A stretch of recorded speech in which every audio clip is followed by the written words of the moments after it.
కూటమికి గాజు గ్లాస్ గుర్తు అన్నటువంటిది ఇప్పుడు కీలకమైనటువంటి అంశమైంది. ఎట్లాగయ్యా అంటే గాజు గ్లాస్ గుర్తు ఇప్పుడు కామన్ సింబల్ ఓన్లీ జనసేనకే అన్నటువంటిది గత కొన్ని రోజుల నుండి జనసేన ప్రచారం చేసింది. ఒక్క జనసేనకు మాత్రం ఇస్తారని తెలుగుదేశము వీళ్ళు కూడా అదే ప్రచారం చేసుకొచ్చారు. సీన్ కట్ చేస్తే అది కామన్ సింబల్లో జనసేన పోటీ చేసే చోట మాత్రం కామన్గా వాళ్ళకే ఇచ్చారు. 21 చోట్ల ప్లస్ 2 ఎంపీ చోట్ల, మిగతా చోట్ల ఎవరికైనా ఇచ్చేశారు. అందులో విజయనగరంలో మీసాల గీత కావచ్చు. ఇప్పుడు జగ్గంపేట జనసేన రెబల్ అభ్యర్థి సూర్యచంద్రకి గాజు గ్లాస్ గుర్తు వచ్చింది. నిబంధనల ప్రకారమే ఈ గ్లాసు గుర్తుని ఇచ్చామని చెప్పారు.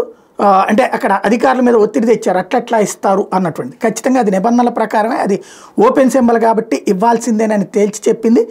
ఎన్నికల అధికారులకు సంబంధించినటువంటి కాన్సెప్ట్లో ఇది కీలకమైనటువంటి వ్యవహారమైంది. టోటల్గా గాజు గ్లాస్ గుర్తు అనేక చోట్ల రెబల్స్కి వచ్చినటువంటి నేపథ్యంలో, దాంతోపాటుగా ఇండిపెండెంట్లకు వచ్చినటువంటి నేపథ్యంలో ఇది ఏ విధమైనటువంటి ప్రభావం చూపెడుతుంది అన్నటువంటి చర్చనీయాంశమైంది.